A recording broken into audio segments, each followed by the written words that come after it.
So the NBA season is right around the corner and I am so looking forward to it. It's going to be a crazy season. We got the Brooklyn Nets, they're going to be all healthy, their big three. We got the Lakers, their new form. Are they going to be able to win a championship, or are they going to be too old to kind of win a championship? We even got the Milwaukee Bucks. Are they going to be two-time champions back to back? Is Giannis going to be able to repeat? So many different questions, so many different interesting dynamics, which I'm just so looking forward to kind of see how everything comes together in the season. And so I really wanted to make a video on the NBA, and so I saw that ESPN, they put out an interesting video on the Golden State Warriors, specifically Klay Thompson, looking at some of the amazing things that he does, what he brings to the table. And so in this video, I wanted to kind of react to that video, looking at it, seeing what they kind of said. Is he that dominant? Is he going to be able to come back at 100%? What have we been missing in the last couple of years? I went to kind of just re-look at Klay Thompson again. So I'll be reacting to that video put on the ESPN channel around Klay Thompson.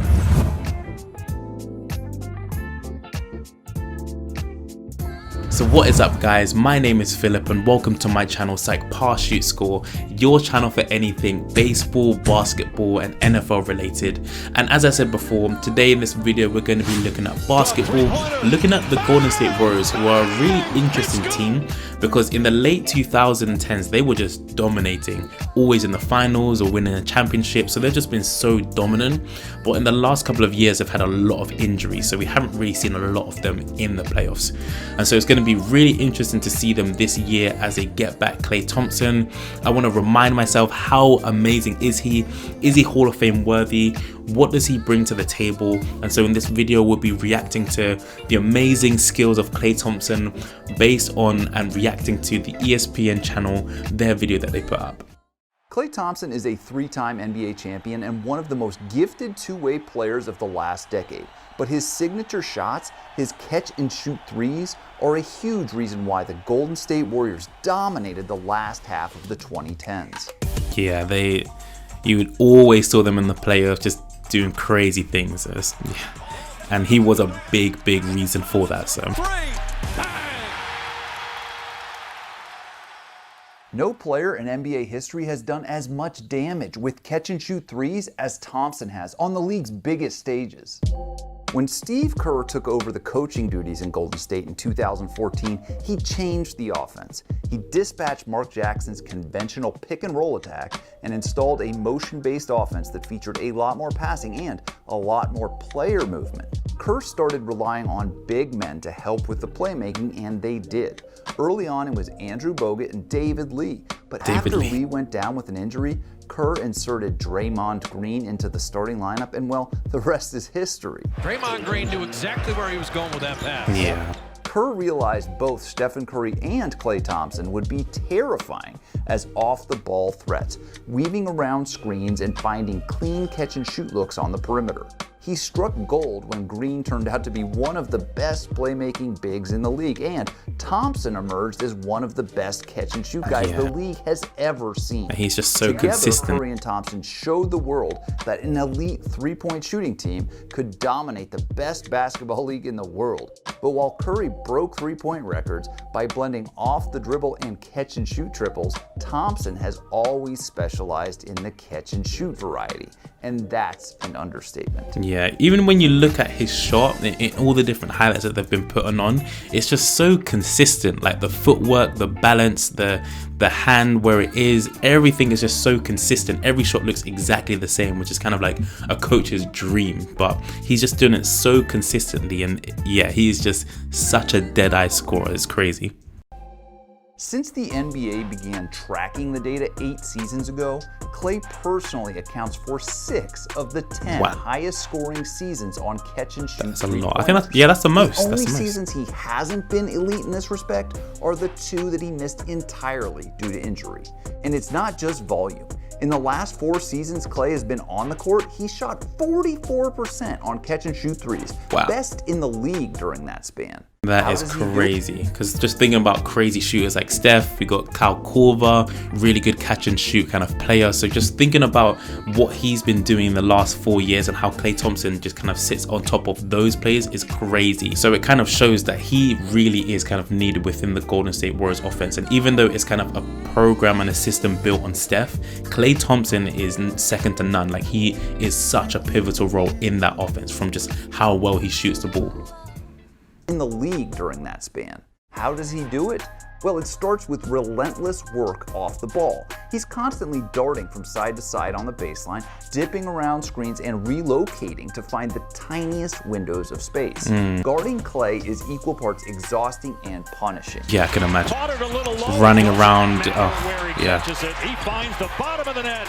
Thompson is also one of the few players in the world that can come off of a curl, set his feet, catch a pass, and quickly release a reliable three-point shot before the defense can close him out. He transitions from wide receiver running a route to three-point shooter as well as anyone that has ever played. His footwork is impeccable. Footwork is amazing. His release is as fast as just about anyone's. Oh, and his shooting mechanics are textbook. It didn't take long to prove that the combination of Kerr's motion offense and Thompson's off-ball prowess were a match made in catch-and-shoot heaven. Just 3 months into Kerr's tenure, Thompson did something that no NBA player had ever done before. He put on the best I remember this match. Single quarter that the NBA has ever seen, and his catch-and-shoot threes were the biggest reason why. This dude went out and scored a record 37 points in a single quarter. You're not supposed to be able to do that. Jordan never broke 30 in a quarter. Neither has LeBron. Chamberlain topped out at 31. Wow. And what's even more impressive is Thompson did it by going 13 of 13 from the field and 9 of 9 from beyond the arc. That is crazy. I remember that game. It was crazy. Of those 9 triples, 7 of them were catch-and-shoot attempts. Columnist Marcus Thompson jokingly suggested Thompson should just walk away and call it a career because he'd never be able to top that electrifying performance. But while Klay has never matched those single quarter numbers, that face-melting performance was just the beginning. That 37-point quarter put him on the map, but he still had a few masterpieces up his sleeve. And his ability to get hot and rain down catch-and-shoot threes in big moments helped propel the Warriors to 3 titles in 5 years. 14 threes in a game! Yeah, he is so, he really is pivotal. Looking at the Golden State Warriors now, there's such a big difference when he's off the floor and has been injured for the last 2 years. His shooting is just, it just opens up the floor. It adds so much more kind of depth and dynamics to their offense. It is amazing. And I think for him, watching some of these highlights, seeing what he's kind of been saying and reacting to this, it's really interesting because looking at it from kind of a mental kind of point of view, seeing the way that he has to kind of physically run and run really fast and make sure he's setting the right screen, make sure he's playing within the offense, but then to go from sprinting around screens to then going straight towards a catch and shoot situation, the ability to kind of refocus, as they were saying, going from a wide receiver to then an actual shooter is actually crazy. You can tell for shooters to kind of shoot really well, just from a mental point of view, they need to have kind of high levels of confidence. They need to be able to kind of have a good level of kind of arousal level or kind of energy level. And you can really see he always has a great level of both, giving him the confidence. Okay, maybe he misses 1 or 2, but you can always see that his confidence doesn't change throughout the game. And then he always has a good level of kind of energy levels, and it's not too high or too low, because then that really impacts kind of shot fluidity. And so you can really see that within Klay Thompson because of how consistent he is. So even from just kind of a mental kind of point of view, he's just amazing and he brings so much to the table.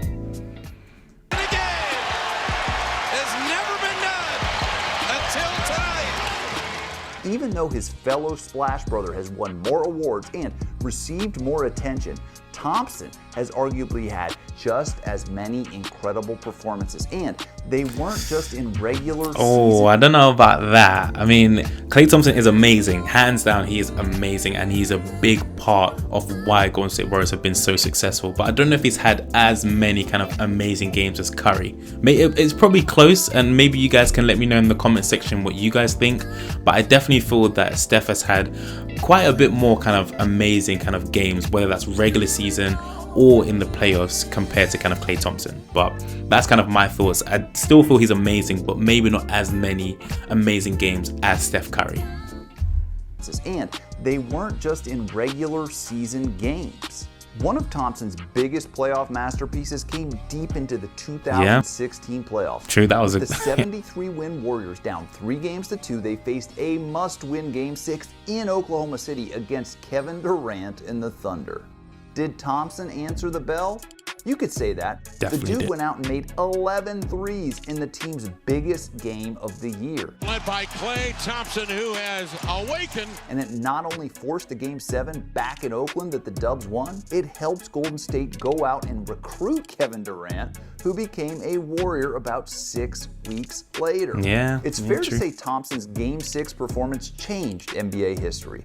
With Durant on board, the Dubs became almost unbeatable. Their starting lineup now included Durant, Curry, and Green. Those are 3 awesome playmakers, and playing alongside that trio allowed Thompson to become the team's off-ball assassin. Klay put on another wild shooting display just a few months into the Durant era. On December 5th, 2016, Thompson scored 60 points against the Pacers. But here's the crazy part. He dribbled just 11 times on his 21 That's field crazy. goals. He had the ball for just 1.5 seconds going per crazy. touch in the front court. That's remarkable. And it speaks to his unprecedented catch and shoot skills. It was arguably the greatest off-ball scoring performance ever. And it was just another reminder that Thompson was capable of turning passes into points, as well as anyone the league has ever seen. Yeah, that's true. You gotta cool him down. Nah, I'm still hot. He pulled off a similar feat a few years later in January of 2019 versus the Knicks. On the plays where he scored his 43 points, he dribbled the ball just 4 times. By 2019, those kinds of performances, the ones with a lot of points and only a few dribbles, became quintessential Klay, and the Warriors dynasty looked unstoppable. But after winning the title in both 2017 and 2018, the Warriors' attempt at a three-peat was derailed by injuries. Durant hurt his Achilles, then Thompson tore his ACL in the finals and missed the entire 2019-20 season. As if that knee injury wasn't brutal enough, as he prepared to finally return to action, Thompson got hurt again, this time tearing his Achilles in November of 2020 in a workout. That injury cost him the entire 2020-21 season. The good news is Thompson's recovery is coming along and he should be back in action soon. I can't wait. Durant has moved on, but if Thompson's able to snap back into form and Curry is able to stay healthy, the Splash Brothers are still contenders. Almost every great scorer in league history has been an on-ball superstar, whether we're talking about Durant, Jordan, Bird, Kobe, or LeBron. That's true. These incredible scorers became prolific in part because they dribble into their own shots. But that's not Thompson's approach. He runs around away from the ball, searching for shooting space and threatening defenses in a very different way. He's perfected the off-ball approach, and his signature shots, those catch-and-shoot threes, could once again be the deciding factor in another NBA title run. Yeah, I mean, that's true. That's really, really true. I mean, that was a great video. I think that definitely shows, because a lot of people haven't been paying attention to Klay Thompson in the last couple of years because of his injury, me included. So that was great to kind of just see, just kind of remember just the amazing performances he's already had in his career. And he definitely is going to be a deciding factor in whether the Golden State Warriors are going to be really successful, have a playoff push and potentially a championship run, or if they're not going to be going too well, maybe bounce out in the first round, or maybe even not even make the playoffs. I mean, the Western Conference is crazy, so the ability for him to kind of come back and seeing how well he will come back is going to have a big kind of impact on the Western Conference and the NBA in general. But this was a great video because it just highlights how amazing Klay Thompson is physically, from his all those movements, that consistency in his shot, the different mechanics. You can really kind of see how consistent he is, and then mentally as well, seeing how always switched on he is, how he's always has a good level of kind of energy levels, making his kind of shot very fluid, and he has a great level of confidence as well. So this video kind of highlighted all of his kind of strengths physically and mentally. A few moments later. Well, in all honesty, it didn't actually highlight all of his strengths, because we all know as well, defensively, he is a lockdown as well. He locks down lots of people's kind of best players on opposing teams as well. So this kind of just focused on the offense side, but didn't really touch upon the defensive side and how great he is as well. So when you package that all together, he definitely is a great addition to any team. And I'm sure the Golden State Warriors are going to do really well if he does come back 100% and he's able to kind of flow back into what's made him great these past couple of years. And so thank you for watching. Hope you enjoyed this video. If you did, make sure you subscribe for more content just like this, and I look forward to seeing you guys in the next video.